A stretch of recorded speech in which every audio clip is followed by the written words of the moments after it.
AJ did, I think that ship has sailed. I do believe that we'll maybe get later in the conversation on what then is Pakistan's competitive advantage today and how do we leverage that. I'll leave it at that. All right, so great. So, but I push you a bit on that though, because it's very rare that you see companies in isolation grow in countries that aren't doing well, right? So, while it might be true that businesses have their own failings, there's certainly truth to the fact that there's an enabling environment. That's the job of government, right? So, I guess that this is a good sort of segue to my principal question for the minister Bilal. Not Bilal Kiani, but as government, we have a lot of policy instability. Stefan said so, Ali said so. Um, and the DIRCON plan is one of about 5 or 6 different formal plans that we've seen by this government. And then there are informal plans and committees that I've been a part of. Certainly, you've seen probably more than that. What is the one plan that the government has, and where can I read it? So, thank you. First of all, I'd like to, before I answer the question, thank Usman Saab, ABF and RUMS for this opportunity. And I think it's always a learning experience for us as well. Some of us, and I see various faces here, with whom we are in a meeting room very often, including Professor Irfan. But I think it's always helpful to bring the conversation to forums like this, and it keeps on enabling us to fine tune and really strike the right balance between the various priorities. One thing I will say very quickly, and I realize there is the match and there is the time constraint, but I was nearly alumni myself. I attended the orientation and then got pulled out by my father and ended up studying economics at UCL. But I appreciate how great a school it is. And in addition to that, I will say that we also have LUMS academics who are regularly part of the discussions that we have. So we have Dr. Ijaz Nabi, who is perhaps of all the people at LUMS the most involved in some of the policy making and policy discussions at the highest level. Dr. Ali Chima, I've had the chance of recently being on a panel with. We know I once took half an hour of Dr. Ali's time just to talk about the exchange rate and rate. So I think that these various inputs and dialogues are important. Now to your question, I think that it's important to distinguish between two things. One is the policy itself, and the second is the dialogue. And I think some of the committees you were on uh, was part of the dialogue. And I mean, last year the Prime Minister has always invited people from the private sector in various discussions. But I think last year, a few months back, in October, in fact, we made a really concerted effort to really make sure that we get businessmen and business persons on the table, a diverse group of people, male and female, local businesses, international businesses, SMEs. We tried to get them around the table. We had a 3 hour session, which you were a part of. And the idea was just to listen to the problems, the feedback, what's working, what's not. And then that led to 9 working groups, which were all led by the private sector on various topics, from taxation to energy, to export development fund, trade, etc. And you know the details of that, and we can dive into that later on in the session if you'd like. Um, and so the idea is to constantly have that feedback loop and that discussion, so that the government doesn't carry out decision making in a vacuum, in an echo chamber. Um, the Prime Minister, even internally, always invites debate. I will be the first one to say, I never feel inhibited in voicing my views and contradicting what's being said in the room. And that is exactly why he invites people from the business sector, because we genuinely believe that the actual job creation, the actual growth, the actual exports have to all come from the private sector. So whilst we are making policies that are supposed to enable and unlock businesses to achieve that growth, we cannot do that without listening to them. In addition to that, we also carry out regular meetings with the chambers. After every month or a month and a half, we invite the presidents of all chambers. And in fact, that's something I do at the direction of the Prime Minister, where we have representatives of various ministries, and we have the presidents of all chambers. APTEMA is there, PBC is there, and from the next meeting, I'll personally ensure that ABF is also there. And so we'll do that going forward. But to your question, I think that first and foremost, if you're looking for what the government's policy is, or what is the government actually following, you have to look at the policy that's already in place. I think the national tariff policy is one good example of it. It's a good example of the government's intent. It's also a good example of the government's commitment to policy. Because the national tariff policy is not something that we've just announced as some flowery economic concept. It's something which is quite drastic in the face of tariff walls being put up worldwide now. We have drastically reduced tariffs, or committed to reducing tariffs over 5 years. And the first year of those 5 years is already in place. And I don't want to get into the details of the sort of resistance that we have seen. Professor Durkon alluded to it. We face that, but we are sticking to it. But at the same time, we cannot then just sit in a room and not listen to the issues that people have. So we make sure we continuously have a dialogue, and wherever there's a genuine issue, we try to address it. I think the resolution to some of the problems or difficulties that the economy will face as a result of the tariff policy does not lie in constantly tinkering with the tariffs, but lies in a stronger national tariff commission, which is what we are working on. So that's just one example. But I will say one thing. I think that we have various committees. We have Udan Pakistan, which is a document that has a sort of goalpost. But I do agree that there is room for us to have more coherent economic plans. And this has been a problem since my birth. It's not now. I think that governments overall have to become better at having an economic plan which is similar to the way the tax policy is, with a 5-year vision, with a stated mission, with a stated quantifiable goal. We have that in the shape of Udan Pakistan, but I think we are still trying to make sure that we can marry it better with the actual policies that the ministries are making. I think the Prime Minister himself does the coordination job itself, but we are working on institutionalizing this coordination better than it is right now. Fantastic. So I've been witness myself to the Prime Minister's willingness to sort of invite criticism and debate. My concern, though, is that we need one definitive document for the country to sort of to cohere around, and to have the definitive view of the Prime Minister after he's heard everyone and consulted with whatever. So one hopes that we will be able to consolidate down to one Pakistani economic plan. I understand also that there's always, in any country, there are interest groups and there's lobbying, and that's part of the process. But Stefan, so tell us a little bit about, there might be people in the room who don't understand the need for this national tariff plan, the national tariff reforms. We know that there was work both by academics and policymakers that created some of the evidence around what happened over the last 10 years. So very briefly, for people in the room who might not know this, Pakistan saw an uptick in the amount of protection that we've had for certain industries, both around 2013 and around 2018, by both governments of the time. So it was across parties, and that's led to concerns, especially around export promotion. But if you can tell us a little bit more about that and what's been going on, and maybe give us a little bit of texture to the type of conversations, also of where the resistance has been coming from. Right. Well, look, you're already alluding to it, is that, you know, and it was a very striking thing that since 2013 and 18, and in fact also in recent years, you know, if you were to take the customs duty, the tariff on its own, it looked all okay. You could go to a WTO publication and say, oh, it's all quite all right. But actually there was something going fundamentally wrong, because when tariffs become largely a tool of revenue collection, and on top of that largely a tool of special interests, then actually it goes really wrong.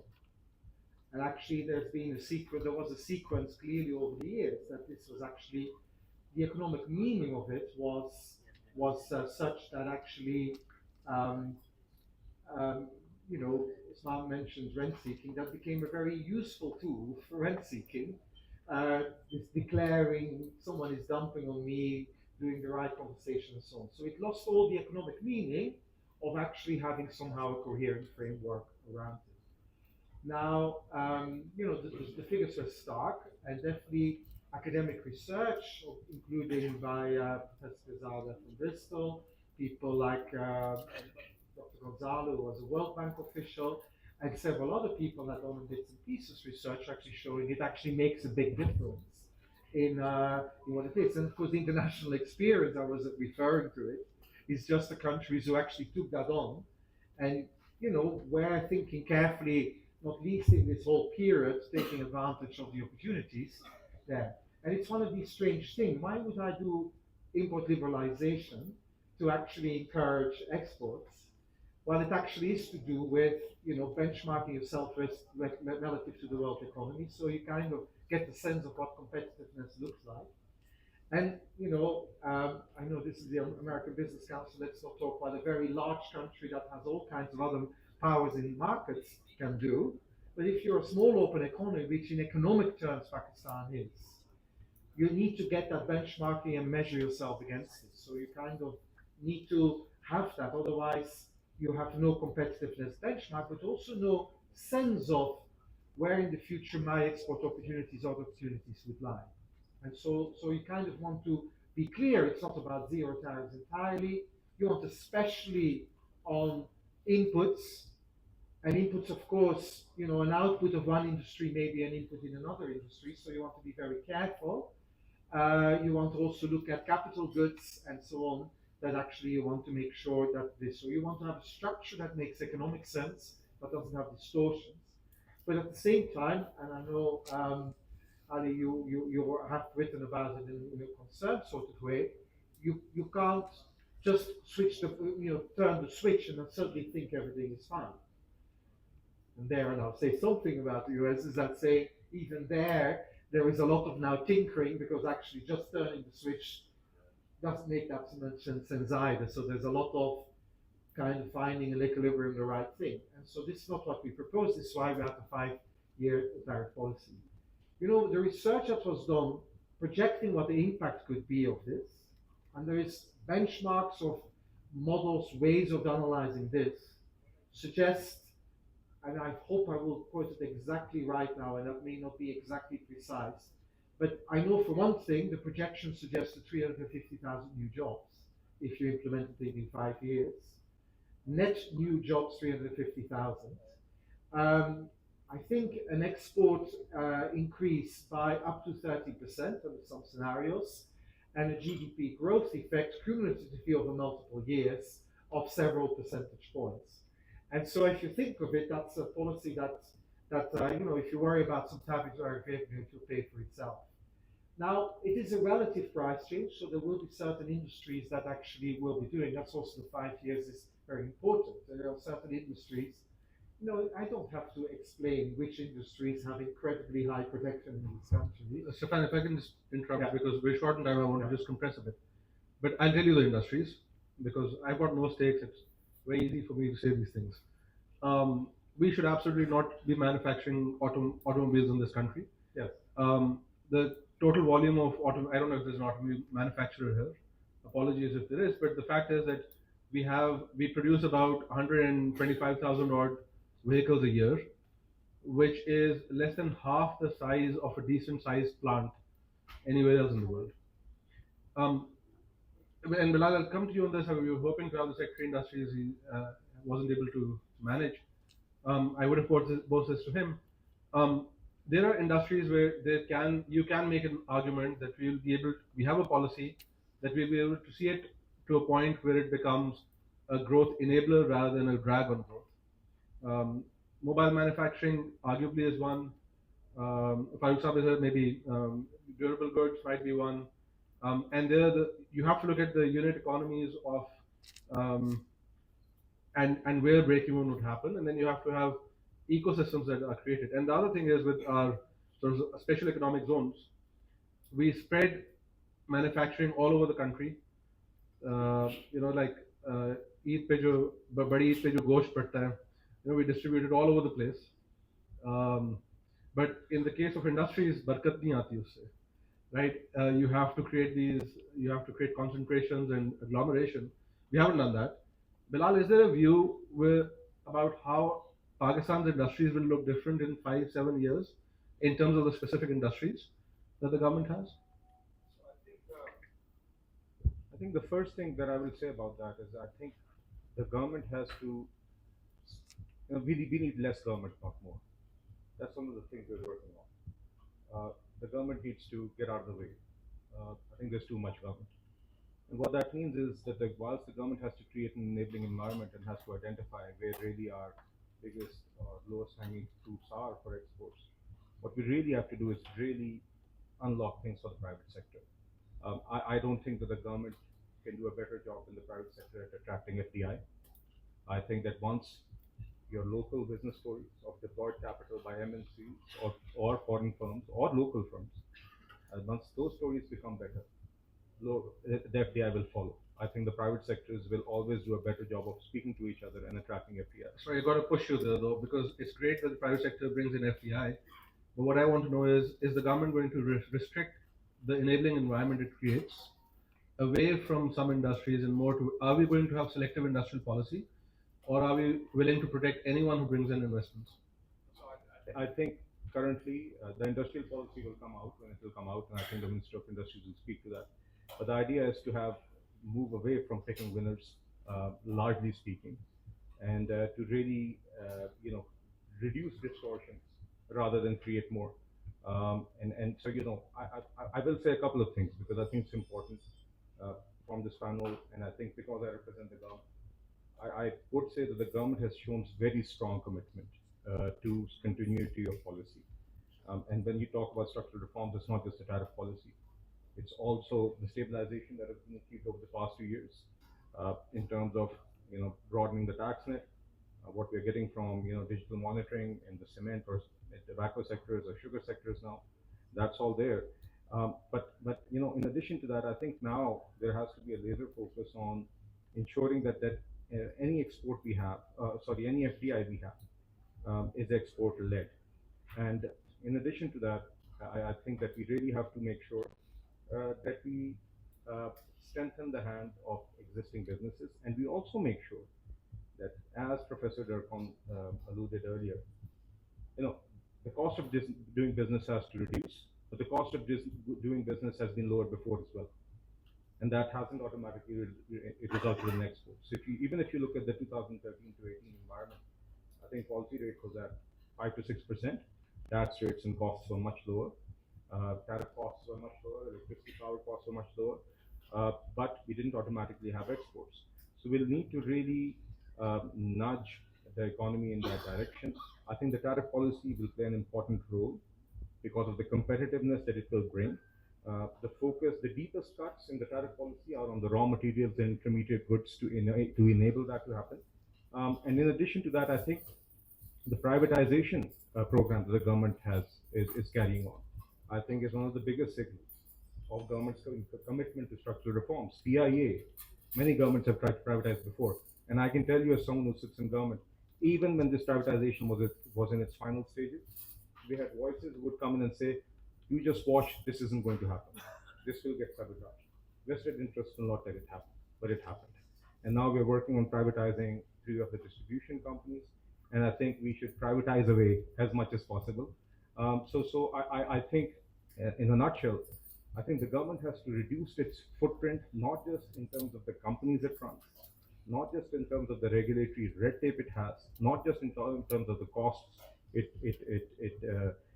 imposes, but also in terms of becoming, lording over who are the winners and losers that it should select. I think we just have to create an enabling environment and then really make sure the government remains in listening mode and really clears the path for businesses to grow and for non-exporting sectors to also become exporting sectors. One final thought, I realize I've taken up more than my fair share of my time.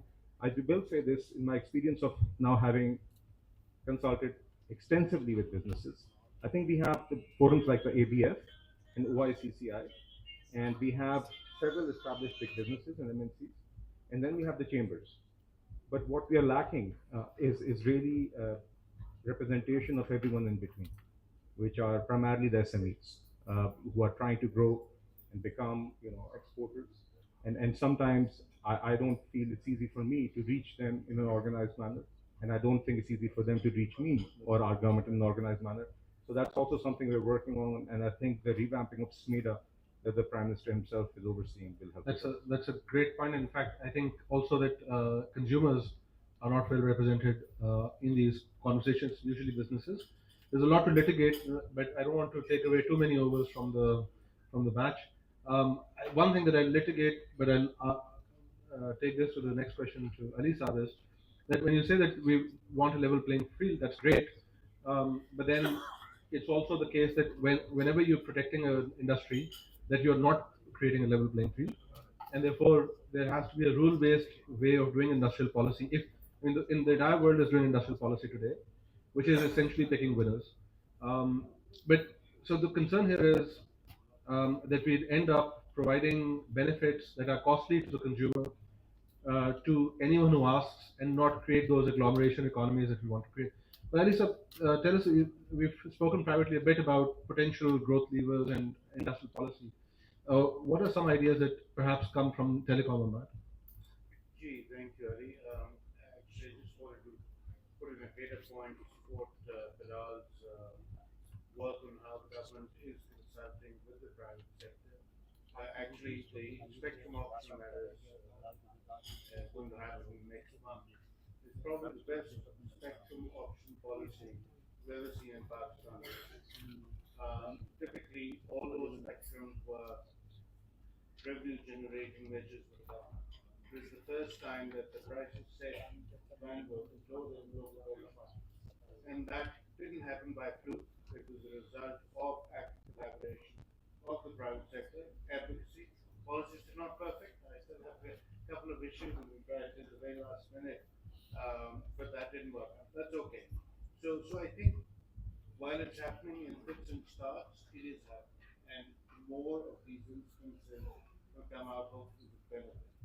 I think, Ali, you pressed Bidar on which is a winner industry.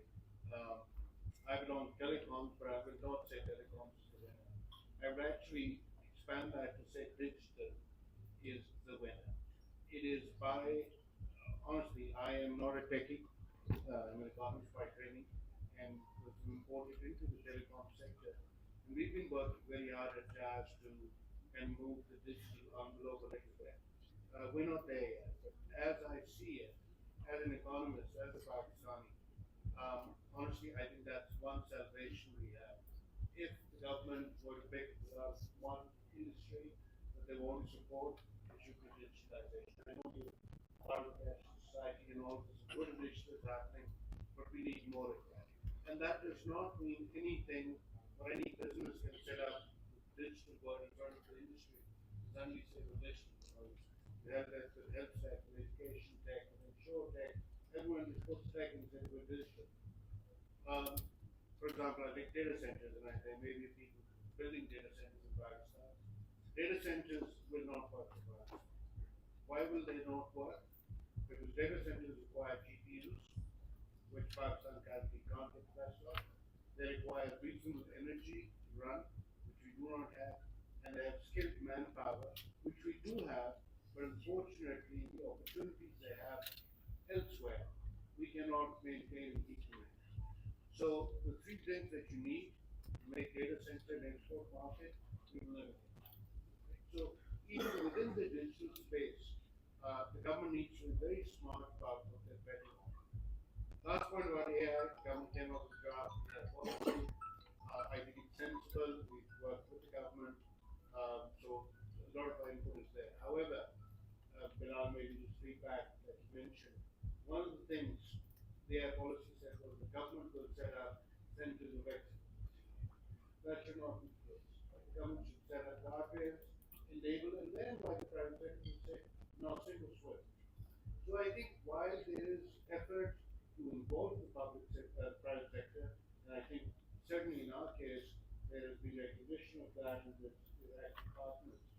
I think more of that needs to happen, and I would argue, Ali, that if a digital winner, the government Pakistan needs to go for a future, it is that area really needs to be strong. I'd love to get into this. I'm just started teaching a course on the economics of AI at LUMS this semester. It's just a very rich world to engage with. But we're over time. Bilal, I'll ask both of you a couple of questions in closing. Give me one thing that you think this government hasn't done well so far, that you think needs um, more acceleration, and one sort of thing that's maybe in the works that you think has of promise. And Stefan, then I'll give you the closing word after that. Please.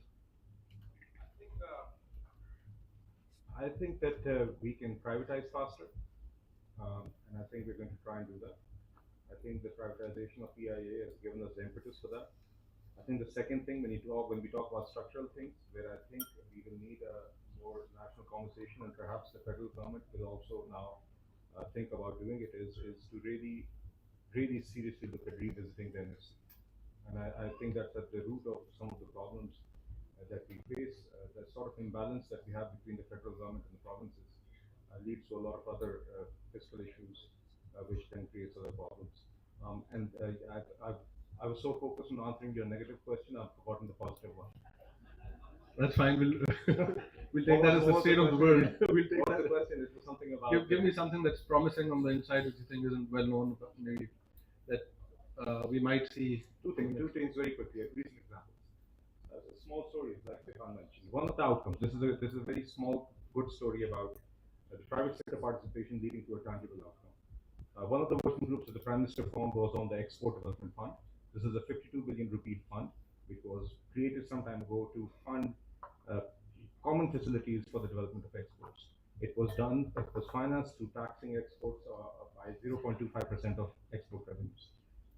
The working group gave us two suggestions. One, kill the surcharge because it's a tax on exports and we have enough money for the next 2-3 years. And two, the government shouldn't run it. Exporters in the private sector should. We implemented both of these through legislation in Parliament. And now we don't have an export development surcharge.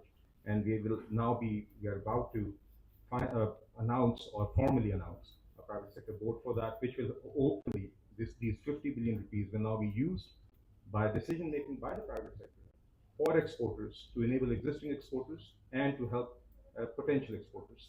The second story, promising, is cashless. It's something where I wish I'm very happy to have Ali Saab here, but Amir, because we've been a part of that journey, the cashless Pakistan initiative that the Prime Minister is leading, I think there's a lot of potential there. We've got 17 trillions of P2G and 24 trillion of G2P transactions every year that we're trying to digitize. So the aim is by the end of this year, there shouldn't be a single government-to-person payment that should not be digital. That should be fully digital. That means no vendor, no employee, no pensioner should have to visit an office. That is just one part of what we're working on. We're trying to increase QR codes. We're trying to increase the number of active digital transactions. So I think that's really promising, and that will increase transparency, that will reduce the cost in the system, and that will increase the convenience of the customer and the citizen. Fantastic. So there are a lot of sidebar conversations that I have to not get into given the time. One thing with cashless is that one hopes that we'll eventually get to documenting more of the economy and expanding the tax net. Couldn't have finished a conversation on the economy without mentioning tax to GDP. But there is already a lot of data in the system that we're not leveraging, and we haven't done for 20 years. But I'll resist the temptation to get into that. The other thing, Stefan, is that it's almost as if the magic button we found is the NFC. There is something to be said for the government's view, but there's also a very important view that is not really able to inject itself into the system right now. But again, that's just a sidebar note. What's the magic button you found for us now? No, it's just like a few things. Let me quickly say just a few reflexes here. And it's actually a lot to do with points that you made, Ali. And as usual, I'm mostly agreeing with you, but a few things I disagree with you. And it actually is still helpful. The long-range magic bullet, the 8% growth. What I've learned in working in different countries with policymakers, the biggest enemy for the long run is the short run. And the hardest thing is actually how do you get these paths going? So endless people can say, I saw a donor article, all the things that need to happen now, you can't have it. When President Ghani came to power in Afghanistan, he had written a book, How to Fix the Failed State. He had 156 things that needed to be done. He didn't deliver anything. Okay, so a long list of things to deliver can't work. So you need to find ways of prioritizing. So, and it relates to that is that, you said we need to plan. I'm actually sometimes worried. When I look at the experience of countries that made progress, they didn't necessarily have a plan. But they did have a framework, they had consistency. Okay? So don't look for the elusive development plan, because that's 1950s stuff. You did it well in the 1950s, by the way, but that's not necessarily 2030s or 2020s. But you need a framework for consistency. And so you need to look for consistency that can be formal, that can be informal. And I like the things, I tend to agree with what the minister is saying here. Get the government a bit out of the way. Let's, in the first instance, get the horizontal policy right before we start picking the winners. And in fact, if he could have answered which sector will be important in 5 years, then it was wrong. That's not that's not how you build an economy. You can't plan which will be the leading thing. We don't know, but create the environment in which you can flourish. And the main thing is then, in that sense, don't do stupid things. Just don't try to put all your eggs in the final basket. And that leads me to the final point here, is that what you need is in a way to get that path in the short and the long run. Successful change, even Lee Kuan Yew in Singapore, was actually getting people on side, finding a way to get his own bureaucracy on side, getting ways to get business community on side. It's about growth coalitions. Success comes from coalitions for growth. Basically, business community, politicians, across divides, they may disagree about lots of things, but they could start agreeing on a few things. And other stakeholders, provinces, and so on, that you actually bring them there. And beginning to say, look, sensible things, can we agree about sensible things and do this? And it's a little bit the way I see what Prime Minister or Minister Bilal has to do. It's a bit like in a cricket match, you start, as Pakistan seems to have started, with taking some quick wickets, or at least one. You need some quick successes, but then you build it up. And you can't win the match by not taking a wicket at a time. And so this may be what we should be doing now, looking forward. So if we didn't have a cricket match, we'd keep talking and thrash out our differences. But with that, we'll bring it to close. Thank you so much to all three of you for being here. Thank you very much.